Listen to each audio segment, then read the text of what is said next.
கர்த்தருடைய பரிசுத்த நாமத்திற்கு மகிமை உண்டாவதாக. இந்த நாளிலும் கூட நாம் அப்போஸ்தலர் 21ஆம் அதிகாரத்தை தியானிக்க போகிறோம். நாம் ஜெபித்து தியானிப்போம். அன்புள்ள இயேசப்பா, இந்த நேரத்திற்காக உமக்கு நன்றி செலுத்துகிறோம், உம்மை ஸ்தோத்திரிக்கிறோம். அப்பா, எங்களை உம்முடைய பரிசுத்த ஆவியானவர் உம்முடைய வார்த்தையை எங்களுக்கு கற்றுக் கொடுக்கும்படியாய் ஒப்பு கொடுக்கிறோம். இயேசு கிறிஸ்துவின் நாமத்தில் ஜெபிக்கிறோம் நல்ல பிதாவே, ஆமீன். நாம் 20ஆம் அதிகாரத்துல எப்படியாக முடித்தோம்னா, பவுல் எபேசு பட்டண மூப்பர்களை அவர் மிலேத்து அப்படிங்கிற இடத்துக்கு கூப்பிட்டு அவங்களோடு கூட பேசுகிறார், நிறைய ஆலோசனைகளை கொடுக்கிறார். அப்புறம் என்ன ஆகுது அப்படின்னா, அவங்க அவரை கப்பல் வரைக்கும் கப்பல் ஏற்றி விட்டுட்டு போறாங்க அப்படிங்கிறதோட பார்த்து முடிச்சோம். 21ஆம் அதிகாரம் 1ஆம் வசனம். நாங்கள் அவர்களை விட்டு பிரிந்து துறை பெயர்ந்த பின்பு நேராயோடி கோஸ் தீவையும் மறுநாளில் ரோது தீவையும் சேர்ந்து அவ்விடம் விட்டு பத்தாரா பட்டணத்துக்கு வந்து அங்கே பெனிக்கே தேசத்திற்கு போகிற ஒரு கப்பலை கண்டு அதிலே ஏறி போனோம். அப்போ அவர்களை விட்டு பிரிந்து அவங்க கப்பல் ஏறி எங்க போறாங்க அப்படின்னா, கோஸ் தீவு அப்படிங்கிற தீவுக்கு போறாங்க.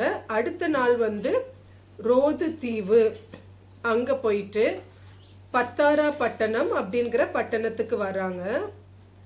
அதுக்கப்புறம் பெனிக்கே தேசத்திற்கு போகிற ஒரு கப்பல், அந்த கப்பலை கண்டு அதுல அவங்க ஏறுறாங்க.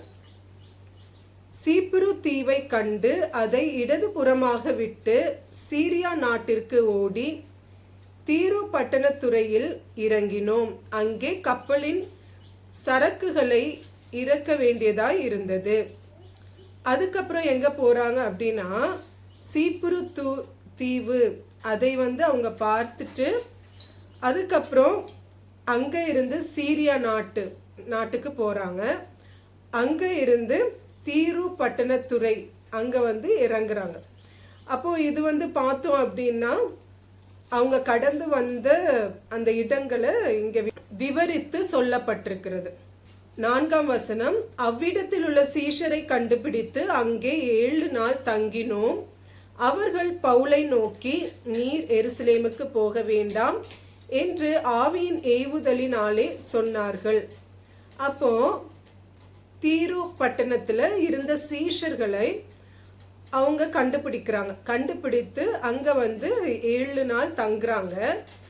அப்போ அங்க இருந்த சீஷர்கள் பரிசுத்த ஆவியானவரின் ஏவுதலினால அவங்க என்ன சொல்றாங்கன்னா, எருசலேமுக்கு நீங்க போக வேண்டாம் அப்படின்னு சொன்னதுனால அவங்க எந்த நாட்கள் வரைக்கும் சொன்னாங்களோ அந்த நாட்கள் வரைக்கும் அந்த பட்டணத்திலே அவங்க கூடவே இருக்கிறாங்க.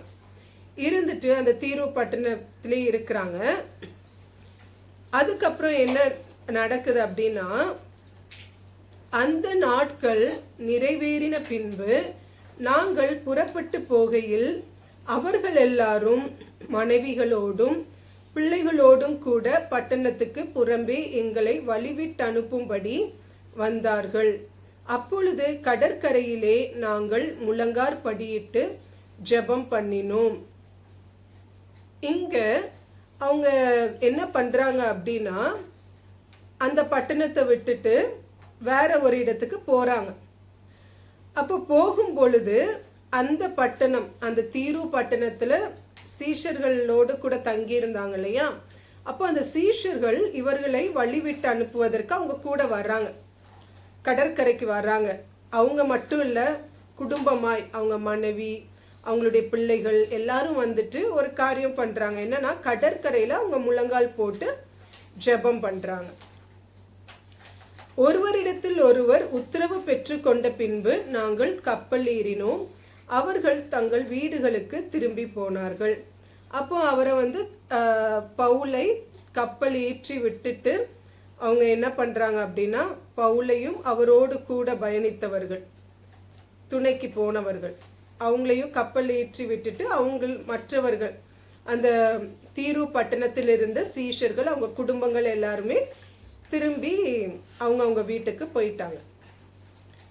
நாங்கள் கப்பல் யாத்திரையை முடித்து தீரு பட்டணத்தை விட்டு பித்தலோமாய் பட்டணத்துக்கு வந்து சகோதரரை வினவி அவர்களிடத்தில் ஒரு நாள் தங்கினோம். இப்போ எங்கன்னா அடுத்ததாக பித்தலோமாய் பட்டணம் அப்படிங்கிற பட்டணத்துக்கு வர்றாங்க. வந்து அங்க ஒரு நாள் தங்குறாங்க. அவங்க சும்மா இருக்கல, அங்க இருந்த சகோதரர்கள் கர்த்தருடைய பிள்ளைகளை சந்தித்து அவர்களோடு கர்த்தரை குறித்து அவங்க சம்பாஷணை பண்ணுகிறார்கள். மறுநாளிலே பவுலை சேர்ந்தவர்களாகிய நாங்கள் புறப்பட்டு செசரியா பட்டணத்துக்கு வந்து 7 பேரில் ஒருவனாகிய பிலிப்பென்னும் சுவிசேஷகனுடைய வீட்டிலே பிரவேசித்து அவனிடத்தில் தங்கினோம். அடுத்த நாள் என்ன பண்றாங்கன்னா செசேரியா பட்டணம் அப்படிங்கிற பட்டணத்துக்கு போறாங்க. அங்க யார் இருக்கிறா அப்படின்னா பிலிப்பு. இந்த பிலிப்பு வந்து அப்போஸ்தலர் 8ஆம் அதிகாரம் 40ஆம் வசனத்துல நம்ம ஏற்கனவே தியானிச்சிருக்கிறோம். பரிசுத்த ஆவியானவர் அவரை வந்து அந்த எத்தியோப்பியா மந்திரிக்கு ஏசாயா புஸ்தகத்தை அவர் ரதத்துல போய் கொண்டிருந்த பொழுது அவருக்கு விவரித்து சொல்லும்படியாய் பயன்படுத்தின இந்த பிலிப்பு, சுவிசேஷகன் ஆகிய பிலிப்பு இவர் தான். அப்ப அவருடைய வீட்டுல போய் தங்குறாங்க.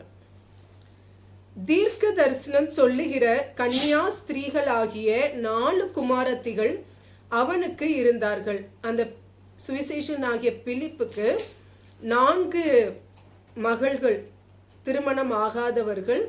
அவங்க 4 பேருமே அவங்களுக்குள் கர்த்தர் தீர்க்க தரிசனம் சொல்லுகிற கிருபையை கொடுத்திருந்தார். நாங்கள் அநேக நாள் அங்கே தங்கி இருக்கையில் அகபு என்னும் பேர் கொண்ட ஒரு தீர்க்கதரிசி யூதேயாவில் இருந்து வந்தான். அவன் எங்களிடத்தில் வந்து பவுலினுடைய கச்சையை எடுத்து தன் கைகளையும் கால்களையும் கட்டிக்கொண்டு, இந்த கச்சையை உடையவனை எருசலேமில் உள்ள யூதர் இவ்விதமாய் கட்டி புறஜாதியார் கைகளில் ஒப்பு கொடுப்பார்கள் என்று பரிசுத்த ஆவியானவர் சொல்லுகிறார் என்றான். இப்போ இங்க என்ன நடக்குது அப்படின்னா, அவங்க பிலிப்பு, சுவிசேஷகனாகிய பிலிப்பினுடைய வீட்டுல தங்கி இருந்த பொழுது அகபு அப்படிங்கிற ஒரு தீர்க்கதரிசி அங்க வர்றார். வந்தப்போ அவர் என்ன பண்றார் அப்படின்னா, அவர் யூதேயால இருந்து அங்க வர்றாரு. அவர் வந்து பவுலினுடைய கச்சை துணி, அவர் பயன்படுத்துகிற துணியை எடுத்து என்ன பண்றாருன்னா, அவருடைய அகபு என்கிற அந்த தீர்க்கதரிசி அவர் வந்து அவருடைய கால்களையும் கைகளையுமே கட்டி கொள்கிறார். கட்டி கொண்டுட்டு என்ன சொல்றாருன்னா, இந்த கச்சையை உடையவர் யாரோ அவங்கள வந்து யூதர் என்ன பண்ணுவாங்க, இப்படிதான் கை கால்கள் கட்டி என்ன பண்ணுவாங்கன்னா புறஜாதியார் கைகளில் ஒப்பு கொடுப்பார்கள் அப்படின்னு பரிசுத்த ஆவியானவர் சொல்லுகிறார் அப்படிங்கறத அவர் அவங்களுக்கு சொல்றார். இவைகளை நாங்கள் கேட்ட பொழுது எருசலேமுக்கு போக வேண்டாம் என்று நாங்களும் அவ்விடத்தாரும் அவனை வேண்டிக் கொண்டோம். அப்போ இப்படிப்பட்ட ஒரு அந்த அகபு தீர்க்கதரிசியின் மூலமாய் பரிசுத்த ஆவியானவர் அந்த வார்த்தைகளை வெளிப்படுத்தின பொழுது பவுலோடு கூட பயணித்தவர்கள் அவர்களும் அங்க அந்த பிலிப்பினுடைய வீட்டில் இருந்தார்கள் இல்லையா, அப்போ அந்த இடத்தில் உள்ளவர்களும் செசரியா பட்டணத்துல உள்ள சீஷர்கள் எல்லாரும் என்ன சொல்றாங்கன்னா, போக வேண்டாம், அப்போ நீங்க எருசலேமுக்கு போக வேண்டாம் அப்படின்ட்டு சொல்றாங்க. அதற்கு பவுல், நீங்கள் அழுது என் இருதயத்தை ஏன் உடைந்து போக பண்ணுகிறீர்கள்? எருசலேமில் நான் கர்த்தராகிய இயேசுவின் நாமத்திற்காக கட்டப்படுவதற்கு மாத்திரம் அல்ல, மரிப்பதற்கும் ஆயத்தமாய் இருக்கிறேன் என்றான். அப்போ பவுல் வந்து என்ன சொல்றார் அப்படின்னா, நீங்க அவங்க எல்லாருமே பவுலை குறித்து ஆவியானவர் பேசின வார்த்தைகள் அவங்களுக்கு துக்கத்தை உண்டாக்கினது. அவங்க அதை கேட்டு அழுறாங்க. அதனால பவுல் என்ன சொல்றாரு, நீங்க அழுது ஏன் என் இருதயத்தை உடைந்து போக பண்ணுறீங்க? ஏன்னா பவுல் எல்லா இடத்திலும் அவர் ஆவியானவர் கொண்டு போன எல்லா இடங்களிலும் உள்ள சபைகள், மூப்பர்கள், சீஷர்கள் இவர்களை சந்தித்து கர்த்தருடைய வார்த்தையை அவர்களுக்கு கற்றுக் கொடுத்து என்னென்ன அவங்க செய்யணும், என்ன செய்யக்கூடாது, புத்திமதிகளை சொல்லி இப்படியாக கர்த்தருக்குள்ளான ஒரு திடமான வாழ்க்கை அவர்களுக்கு உண்டாகும்படிக்கு அவர் பரிசுத்த ஆவியானவர் அப்போஸ்தலனாகிய பவுலை பயன்படுத்தி கொண்டிருக்கிறார். அதனால அவங்களுக்கு ரொம்ப துக்கமா இருக்கிறது. அதே போல அவங்களுடைய துக்கம் இவருக்கும் என்ன பண்ணுது, ஒரு இருதயத்துல மிகப்பெரிய ஒரு பலவீனத்தை அவருக்கு உண்டாக்குறது. அவருக்குள்ளும் ஒரு மிகப்பெரிய ஒரு துக்கம் உண்டாகிறது. அப்போ அதுக்கு அவர் என்ன பதில் சொல்றார் அப்படின்னா, நான் கர்த்தராகிய இயேசுவின் நாமத்திற்காக நான் கட்டப்படுவதற்கு மட்டும் இல்லை, நான் மரிப்பதற்கும் ஆயத்தமாய் இருக்கிறேன் அப்படிங்கிறத அவங்கள்ட்ட சொல்றார். அப்போ நான் விசுவாசிக்கிறேன் பரிசுத்த ஆவியானவர் பல முறைகள் அப்போஸ்தலனாகிய பவுலிற்கு அவர் நிச்சயமாகவே இந்த காரியம், அதாவது அவர் எப்படியாக யூதர்களினால் அவர் இயேசு கிறிஸ்துவின் நாமத்திற்காக அவர் மரணத்துக்கு ஏதுவான ஒரு காரியம் அவருடைய வாழ்க்கையில் நடக்கும் அப்படிங்கிறத அவர் பல விதத்தில் பரிசுத்த ஆவியானவர் அவருக்கு வெளிப்படுத்தி கொடுத்தது நிமித்தம் அவருடைய இருதயம் அதற்கென்று ஆயத்தமாக்கப்பட்டிருந்தது. ஆவியானவர் பவுலினுடைய இருதயத்தை ஆயத்தப்படுத்தி இருந்தார். நம்மளுடைய வாழ்க்கையிலும் கர்த்தர் நம்மளை கொண்டு செய்ய நினைக்கிற காரியங்கள், நம்மளை பயன்படுத்த விரும்புகிற காரியங்கள், நம்மோடு கூட அதை வெளிப்படுத்துகிற தேவனாய் இருக்கிறார். அப்போ அதை செய்வதற்கு, அவர் நாமம் நம்ம வாழ்க்கையில மகிமைப்படுவதற்கு நம்மளை அவர் ஆயத்தப்படுத்துகிற தேவனாய் இருக்கிறார். நமக்கும் ஒரு ஆயத்தத்தை உண்டாக்குகிறார், நமக்குள்ளான ஒரு ஆயத்தத்தை உண்டாக்குகிறார். அவன் சம்மதியாதபடியினாலே கர்த்தருடைய சித்தம் ஆக கடவதென்று அமர்ந்திருந்தோம். அப்போ பவுல் சொன்ன மறு உத்தரவை அவங்க கேட்டதுக்கு அப்புறம் கர்த்தருடைய சித்தம் நடக்கட்டும் அப்படின்னு அவங்க ஒப்பு கொடுத்துட்டாங்க. அந்த நாட்களுக்கு பின்பு நாங்கள் பிரயாண சாமான்களை ஆயத்தம் பண்ணி கொண்டு எருசலேமுக்கு போனோம். அப்போ அடுத்ததாக அவங்க என்ன பண்றாங்க, பிரயாணத்திற்கு என்னென்ன தேவை இருக்கிறதோ, என்னென்ன ஜாமான்கள் வேணுமோ எல்லாமே அவர்கள் ஆயத்தப்படுத்திட்டு அவங்க எருசலேமுக்கு கிளம்புறாங்க.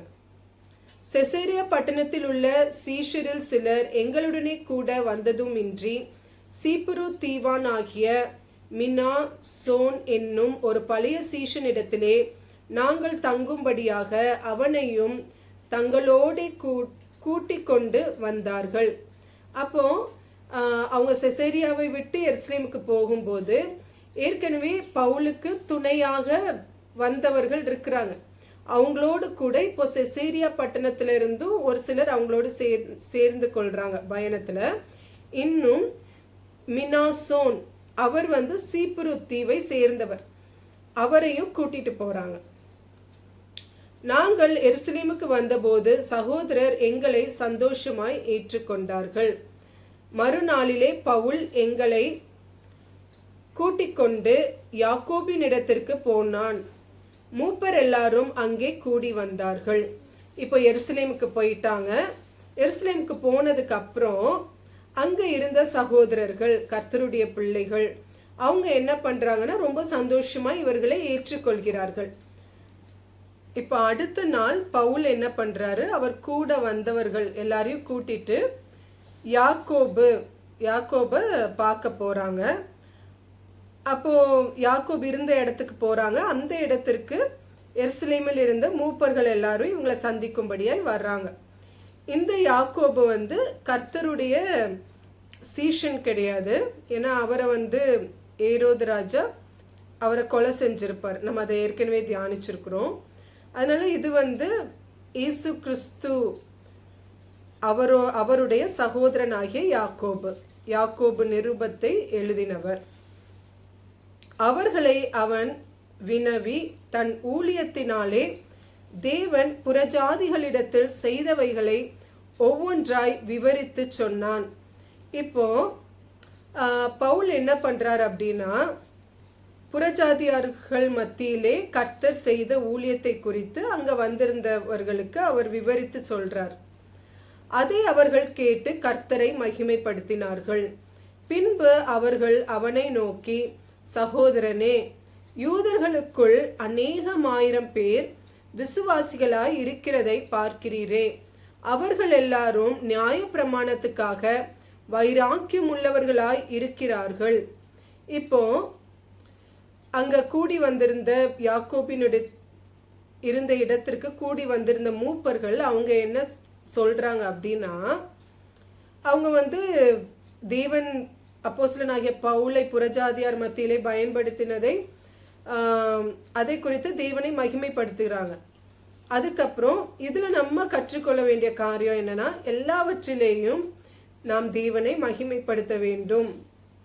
தேவன் நம்மளை பயன்படுத்தும் பொழுது, ஊழியக்காரர்களை பயன்படுத்தும் பொழுது, நம்ம வாழ்க்கையில ஏதோ ஒரு சகோதரனோ சகோதரியோ நமக்கு ஆசீர்வாதமா இருக்கும் பொழுது அவர்களுக்காக நாம் தேவனுக்கு நன்றி சொல்ல வேண்டும். அவர்களுக்காக நாம் தேவனுக்கு ஸ்தோத்திரம் செலுத்த வேண்டும். ஹல்லேலூயா.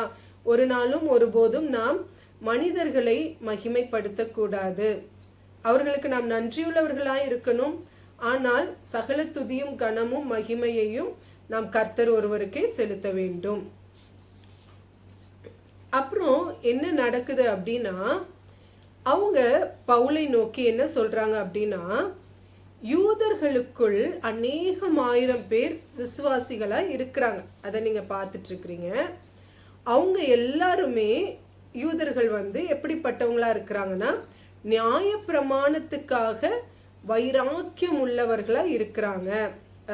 தேவன் மோசேயின் மூலமாய் கொடுத்த அந்த நியாய பிரமாணம், கட்டளைகள், இவைகளுக்கு என்ன பண்றாங்க, அவங்க அதற்கு ரொம்ப முக்கியத்துவம் கொடுக்கறாங்க அப்படிங்கிறத பவுல்கிட்ட சொல்றாங்க.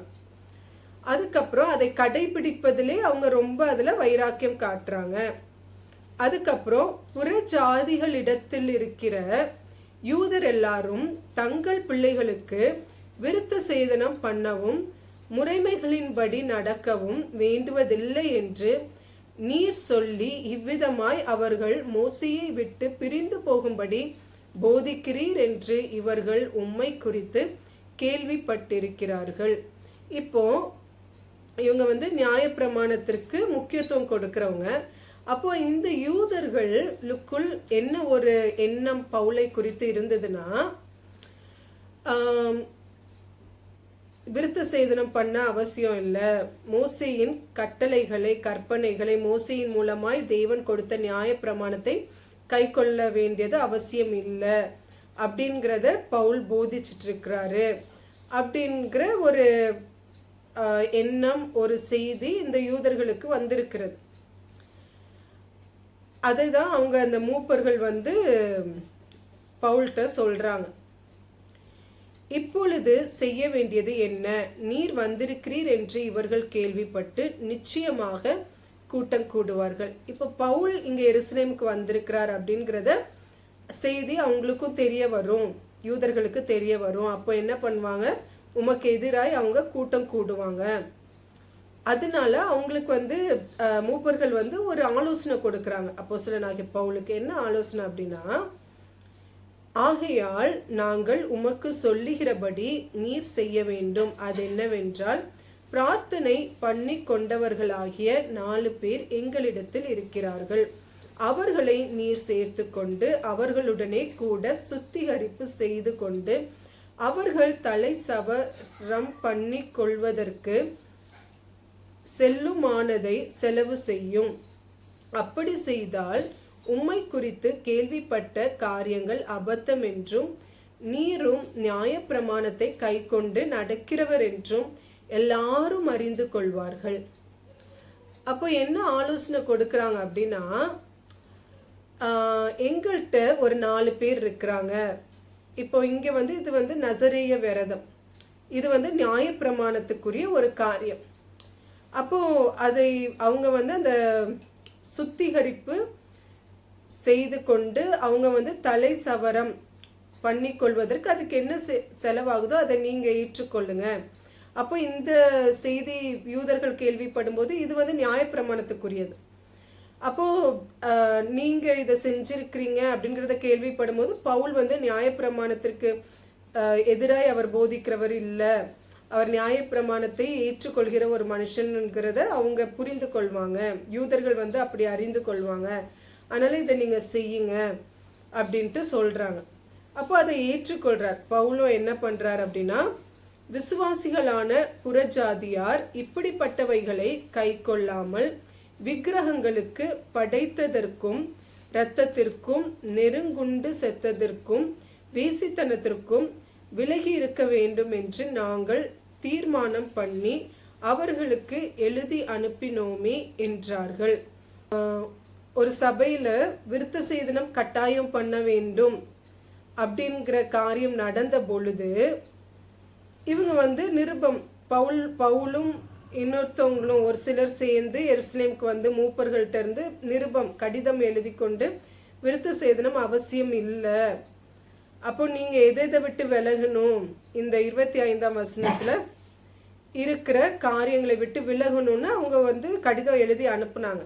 அதை அவர் நினைப்பூட்டுறாங்க, அந்த மூப்பர்கள் வந்து பவுலுக்கு நினைப்பூட்டுறாங்க.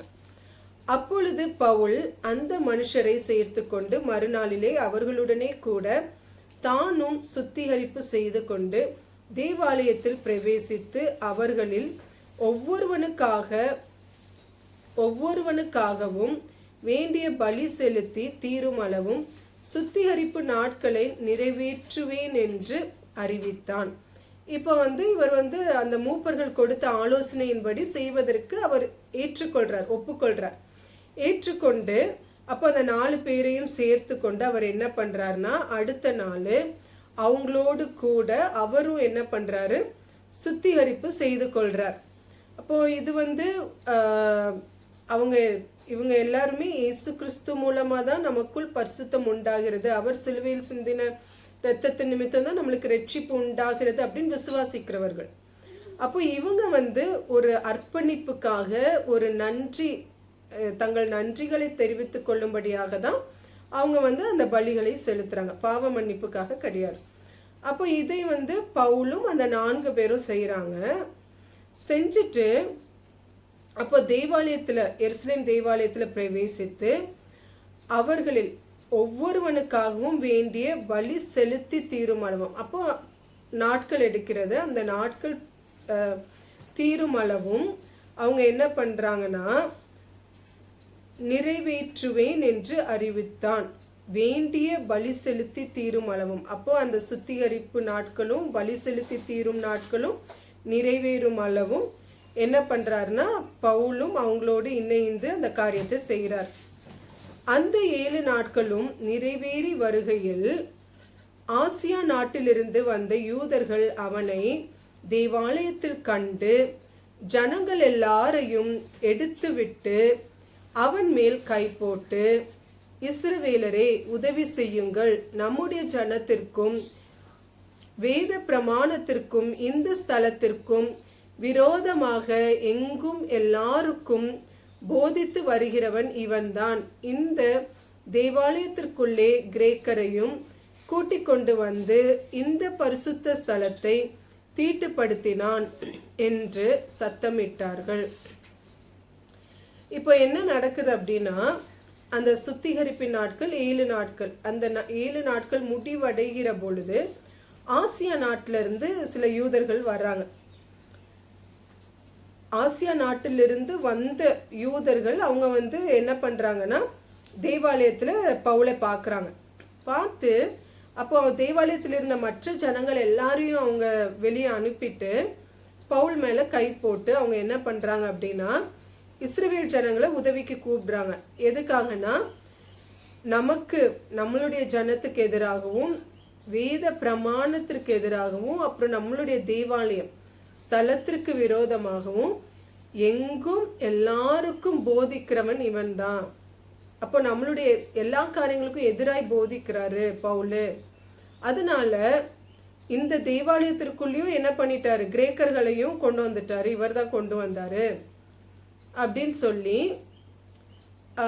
இந்த பரிசுத்த ஸ்தலத்தை என்ன பண்றாரு, தீட்டுப்படுத்தினார் அப்படின்னு சொல்லி ரொம்ப சத்தம் போடுறாங்க பவுலுக்கு எதிராய். எபேசியன் ஆகிய திரோபீமு என்பவன் முன்னே நகரத்தில் பவுலுடனே கூட இருக்கிறதை கண்டிருந்தபடியால் பவுல் அவனை தேவாலயத்தில் கூட்டிக் கொண்டு வந்திருப்பான் என்று நினைத்தார்கள். இப்போ எபேசு பட்டணத்திலிருந்து திரோபீமு அப்படிங்கிற ஒரு சகோதரன் பவுலோடு கூட இருக்கிறார். அவர் எருசலேம் நகரத்துல அவரை பார்த்துருக்குறாங்க பவுலோடு கூட. அவரும் இங்க தேவாலயத்துல கூட்டி கொண்டு வந்திருப்பாரு அப்படின்னு அவங்க நினைக்கிறாங்க. அதுக்கப்புறம் அப்பொழுது நகரம் முழுவதும் கலக்கமுற்றது. ஜனங்கள் கூட்டமாய் ஓடி வந்து பவுலை பிடித்து அவனை தேவாலயத்திற்கு புறம்பே இழுத்து கொண்டு போனார்கள். உடனே கதவுகள் பூட்டப்பட்டது. இப்போ என்ன நடக்குது அப்படின்னா, இப்போ எருசலேம் நகரம் முழுவதும் ஒரு கலக்கம் உண்டாயிருச்சு. உள்ள இருந்த எல்லா யூதர்களுக்குள்ளும் ஒரு கலக்கம் உண்டாகிறது. அப்போ எல்லாருமே ஜனங்கள் என்ன பண்றாங்க, கூட்டமா ஓடி வந்து பவுலை பிடிச்சு அவரை தேவாலயத்திற்கு புறம்பே அவரை இழுத்து கொண்டு வந்து தேவாலயத்தின் கதவுகளை பூட்டிடுறாங்க. அதுக்கப்புறம் என்ன நடக்குன்னா, அவர்கள் அவனை கொலை செய்ய எத்தனைத்திருக்கையில் எருசலேம் முழுவதும் கலக்கமாயிருக்கிறது என்று போர் சேவகரின் சேனாபதிக்கு செய்தி வந்தது. அப்போ ஒரு பெரிய அளவுல ஒரு கலவரம் மாதிரி வந்துருச்சு. அப்போ அந்த போர் சேவகருடைய சேனாபதி, கமாண்டர், கட்டளை கொடுப்பவர், அவங்களுக்கு செய்தி போயிருது, இப்படி கலக்கமா இருக்குது, கலவரமா இருக்கு அப்படின்னோடனே என்ன நடக்குது அப்படின்னா, இப்போ இவங்க எல்லாருமே, இந்த யூதர்கள் எல்லாருமே பவுலை கொலை செய்யணும் அப்படின்னு ஒரு திட்டம் போட்டுட்டு இருக்கிறாங்க. அப்போ இந்த சேனாபதிக்கு செய்தி போயிடுச்சு கலவரமா இருக்கு அப்படின்னு. உடனே அவர் என்ன பண்றாருன்னா, உடனே அவன் போர் சேவகரையும் அவர்களுடைய அதிபதிகளையும் கூட்டிக் கொண்டு அவர்களிடத்திற்கு ஓடினான். சேனாபதியையும் போர் சேவகரையும் அவர்கள் கண்டபோது பவுலை அடிக்கிறதை விட்டு நிறுத்தினார்கள். அப்போ பவுலை அடிச்சிட்டு இருக்கிறாங்க. இவருக்கு இந்த சேனாபதிக்கு செய்தி வந்த உடனே அவர் என்ன பண்றாரு அப்படின்னா, போர் சேவகர்கள், இராணுவ வீரர்களையும் அவங்களுடைய அதிபதிகள், தலைவர்களையும் அனுப்பி வைக்கிறாங்க. கூட்டிட்டு வந்து அந்த சேனாபதியும் வர்றாரு. வந்து இவங்களை அந்த பவுலை அடிக்கிற யூதர்கள் பார்த்த உடனே நிப்பாட்டிடுறாங்க, அடிக்கிறத நிப்பாட்டிடுறாங்க. அதுக்கப்புறம் என்ன நடக்குது அப்படின்னா, அப்பொழுது சேனாபதி கிட்ட வந்து அவனை பிடித்து 2 சங்கிலியினாலே கட்டும்படி சொல்லி இவன் யார் என்றும் என்ன செய்தான் என்றும் விசாரித்தான். அப்போ பவுலை பிடிச்சிடுறாங்க, பிடிச்சு சங்கிலினால கட்டிடுறாங்க கைகளை. அதுக்கப்புறம் அப்போ இவர் தான் அந்த கலவரத்துக்கு காரணம், ஏன்னா இவரை அடிச்சிட்டு இருந்தாங்க இல்லையா இவர் போகும்போது. அப்போ இவர் யாரு, என்ன செஞ்சாரு, இப்படி ஒரு கலவரம் உண்டாகிறதுக்கு அப்படின்னு விசாரிக்கிறாங்க. அதற்கு ஜனங்கள் பலவிதமாய் சத்தமிட்டார்கள். சந்தடியினாலே நிச்சயத்தை அவன் அறியக்கூடாமல் அவனை கோட்டைக்குள்ளே கொண்டு போகும்படி கட்டளையிட்டான். இப்போ இவர் கேட்டதுக்கு அப்புறம் ஒவ்வொருத்தரும் ஒவ்வொரு விதமாய் சத்தம் போட்டுட்டு இருந்தாங்க. அதனால இவருக்கு அது சரியான பதிலை பெற்றுக்கொள்ள முடியல. அதனால என்ன பண்றாங்கன்னா, பவுலை கோட்டைக்குள்ள கூட்டிட்டு போறாங்க. அவன் படிகள் மேல் ஏறின போது ஜனக்கூட்டம் திரண்டு பின் சென்று இவனை அகற்றும் என்று உக்கிரமாய் கூப்பிட்டபடியினாலே போர் சேவகர் அவனை தூக்கி கொண்டு போக வேண்டியதா இருந்தது. அப்போ ஒரு திரள் கூட்ட ஜனம் பவுலை பின்தொடர்ந்து கொண்டு வர்றாங்க. இவங்க பவுலை என்ன பண்றாங்கன்னா, எந்த அளவுக்கு அந்த கூட்டம் இருந்துச்சுன்னா பவுலை தூக்கிட்டு அந்த சேவகர்கள் தூக்கிட்டு போனாங்க அப்படின்னு எழுதப்பட்டிருக்கு. அதே போல அவங்க அந்த கூட்டத்தார் என்ன பண்ணி சொல்லிட்டு இருந்தாங்கன்னா, இவனை அகற்றும் அப்படின்ட்டு ரொம்ப சத்தமா சொல்லிட்டு இருந்தாங்க. அவர்கள் பவுலை கோட்டைக்குள்ளே கொண்டு போகிற சமயத்தில் அவன் சேனாபதியை நோக்கி, நான் உம்முடனே ஒரு வார்த்தை பேசலாமா என்றான். அதற்கு அவன், உனக்கு கிரேக்கு பாஷை தெரியுமா?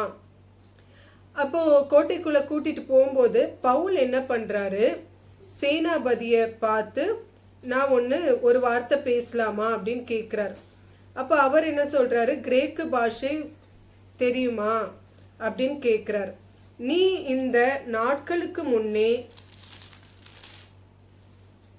கலகம் உண்டாக்கி 4000 கொலை பாதகரை வனாந்திரத்திற்கு கொண்டு போன எகிப்தியன் அல்லவா என்றான். அப்போ இதற்கு முன்பாக பவுலை இப்படி செய்வதற்கு முன்பாக ஒரு காரியம் நடந்திருக்கு.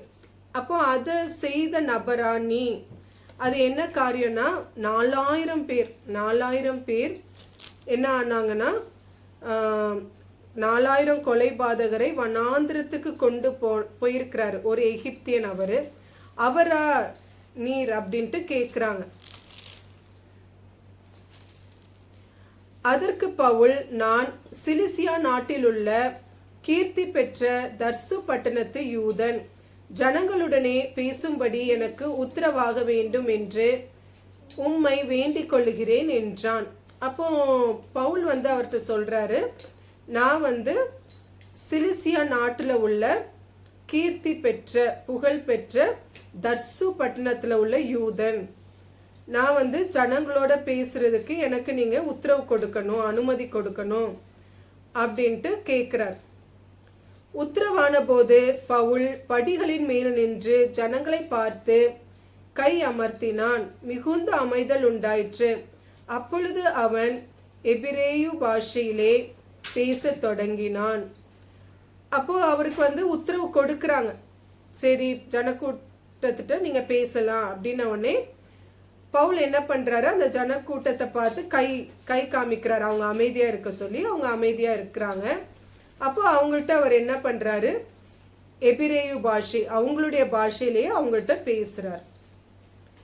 இதோட இந்த வேத தியானம் முடிகிறது. நாம் அடுத்த அதிகாரத்தை நாம் தியானிக்கலாம். நாம் ஜெபித்து முடிப்போம்.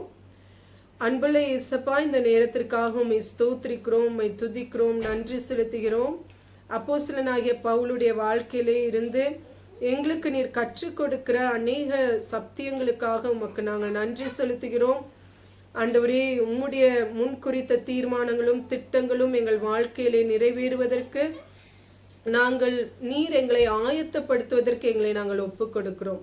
துதிகன மகிமை எல்லாம் உமக்கே ஏறெடுக்கிறோம். இயேசு கிறிஸ்துவின் நாமத்தில் ஜெபிக்கிறோம் நல்ல பிதாவே, ஆமேன்.